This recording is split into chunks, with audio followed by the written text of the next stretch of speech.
Welcome to my talk. I'm Gerhorst and I'm happy to present to you EnergyBudgets, integrating physical energy measurement devices into system software. On the right, you can see a phone battery that has been drawn empty, and on the left, a cooling fan for a CPU. And in both cases, we have the common problem that we have energy usage that is caused by software, and this triggers the phone battery to become empty. And this is also why we are required to build those cooling devices, both inside the computer housing, but also at the facility level. We'll start with a quick motivation for energy measurement. Then we'll look into external measurement devices and the problems we have with using them. And then I will present to you EnergyBudgets which solve those problems.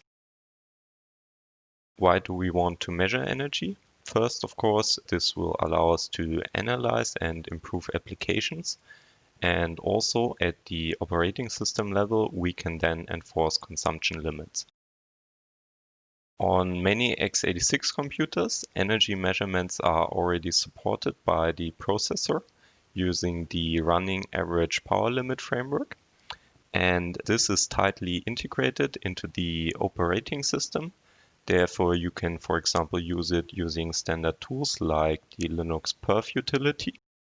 The overhead is low on the system under test. You just read the performance counter, and you get free synchronization between the energy measurements and the software events.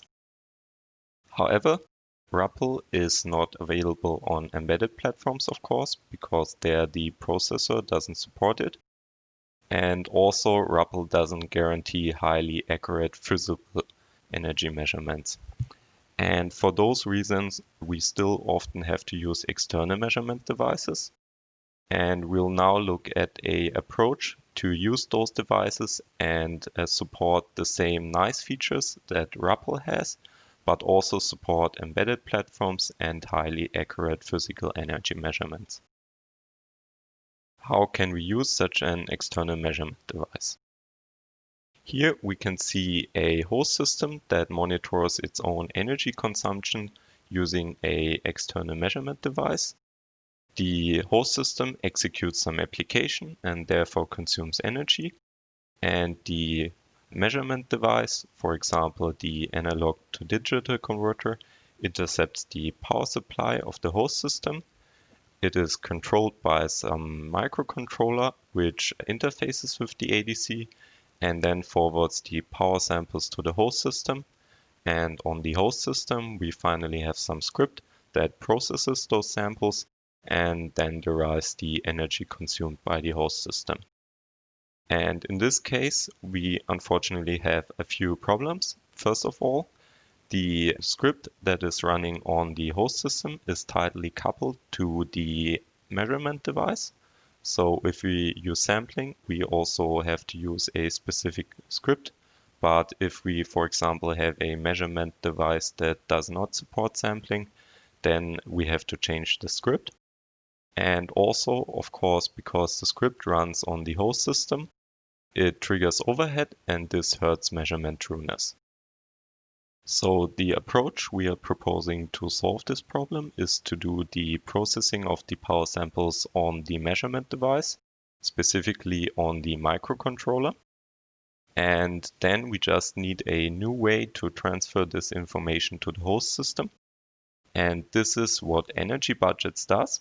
The host system sets some energy budget, and then only whenever this budget was consumed, it is notified by the microcontroller. And now also the software that is running on the host system is independent from the measurement device, and therefore we can reuse the same host system driver for different measurement devices. And also we can use it for measurement devices that don't do any sampling, because, for example, they use a current mirror, which is some other measurement method. We'll now look at the design, implementation, and evaluation of EnergyBudgets. Here we can see a sequence diagram that displays how the host system can monitor its own energy consumption and set different energy budgets. First, it sets the energy budget to 1 joule, and then whenever 1 joule was consumed, it is notified by the microcontroller. However, the host system can also dynamically reset the energy budget during runtime, and it does this in the second part, where it sets the energy budget to 2 joules, and then only whenever 2 joules were consumed, it is notified by the microcontroller. By changing the energy budget, decreasing or increasing it, we can trade overhead for precision, and this has many advantages. For example, this allows energy budgets to be both usable on small embedded devices, but also on server systems. And also by adapting the energy budget during runtime, we can adapt it to the currently running software of the host system. And also with energy budgets, the budgeting of energy consumption is of course a lot easier than with traditional timer interrupts. We have implemented energy budgets for a Linux system that monitors its own energy consumption connecting to the microcontroller, which interfaces with the analog to digital converter. The software on the Linux system integrates with the perf event driver, and this communicates with the firmware that runs on the microcontroller. Here we can see the interacting subsystems when energy budgets are used for measurements. The measurement device intercepts the power supply of the hardware and then forwards the energy consumption information to the microcontroller. The microcontroller processes this information, derives the current value of the energy counter, and communicates this counter to the host system using the energy budgets protocol. And on the host system, the energy budgets driver integrates with the perf event subsystem of the Linux kernel. And this allows you to use standard profilers to analyze your application. Here we can see such a profiler, which is the perfstat utility. And we see that the utility is used to monitor the energy consumed by the CPU while some application was running. And in that case, 1.05 joules were consumed by the CPU component. And energy budgets also allow for multiple components to be monitored simultaneously, of course only when the measurement device supports it. We'll now look at our evaluation of energy budgets. First, we wanted to confirm the accuracy of our measurements. And to do that, we measured homogeneous known workloads for a varying amount of time. And we found that, as expected, the energy consumed rises linearly with the runtime, and also that the idle power draw is, of course, much lower than the power draw during the Drystone benchmark. However, we also confirmed that our energy measurements for the Drystone benchmark matched the measurements from a third party, in our case the hardware supplier.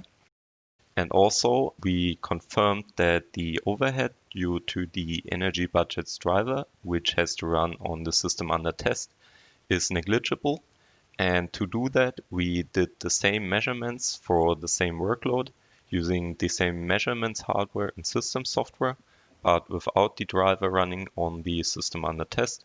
And we found that there was no significant increase in the energy consumption due to the driver running on the system under test.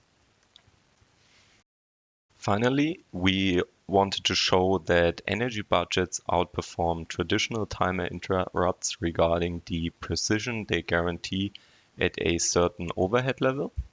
And as I mentioned earlier, with energy budgets, you can trade precision for overhead by increasing or decreasing the size of the energy budget you use for updating the energy counter. And in this graph, we measured a fixed workload using energy budgets of different sizes. And this triggered a varying amount of notifications to the system under test. For example, on the left, we used a very small energy budget. Therefore, we had many notifications. And on the right, we increased the energy budgets. therefore having worse precision, but also less notifications to the system under test. And this gives you some guarantee regarding the amount of energy consumed since the last notification. And with timer interrupts, you can do a similar thing by increasing or decreasing the period of the timer you use to update the energy counter on the system under test. But unfortunately, with timer interrupts, you cannot be sure how much energy was consumed since the last notification.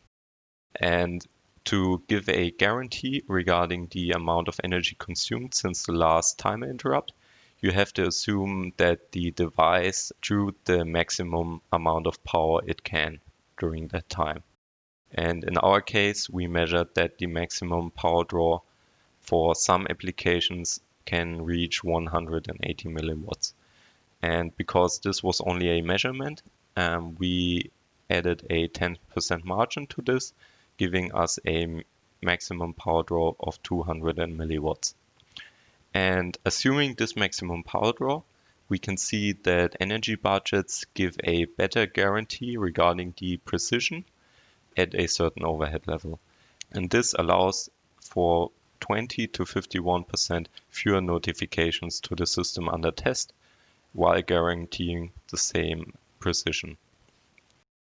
However, we also wanted to show that EnergyBudgets outperform timer interrupts even if you assume a much lower maximum power draw.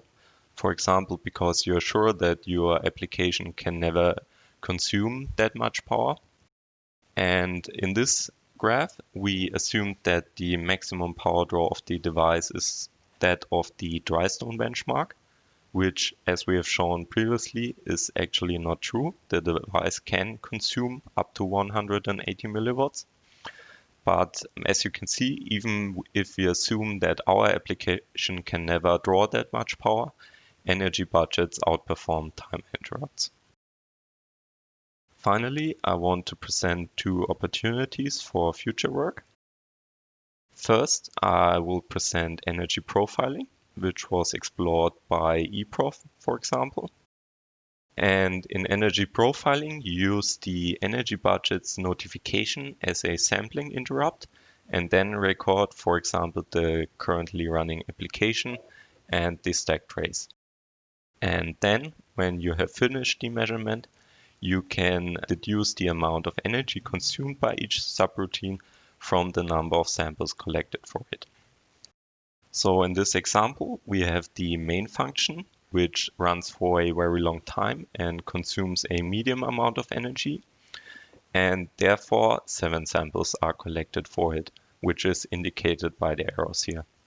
Then, when the energy consumption is reduced, the EnergyBudgets notification is triggered less frequently, and therefore fewer samples are collected. In this case, only 2 for the Fibonacci function. And when the power draw increases, the EnergyBudgets notification is triggered more frequently, and therefore more samples are collected for the printf subroutine. And then at the end, we can deduce that the printf function consumed almost the same amount of power as the main function. Also, I want to present energy slice scheduling, which was first explored by Ecosystem. And here you use the EnergyBudgets notification as a scheduling interrupt, and this triggers applications like GSIP to be preempted earlier than applications with a lower power consumption, like for example Factor.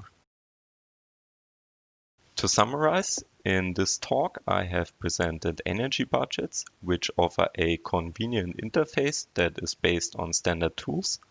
They are available both on embedded platforms and servers and allow for physical accurate measurements, and the overhead is low and you get easy synchronization between your power profiles and the software events. The source code is available on GitLab. And thank you for listening, and I'm happy to answer your questions in the QA session.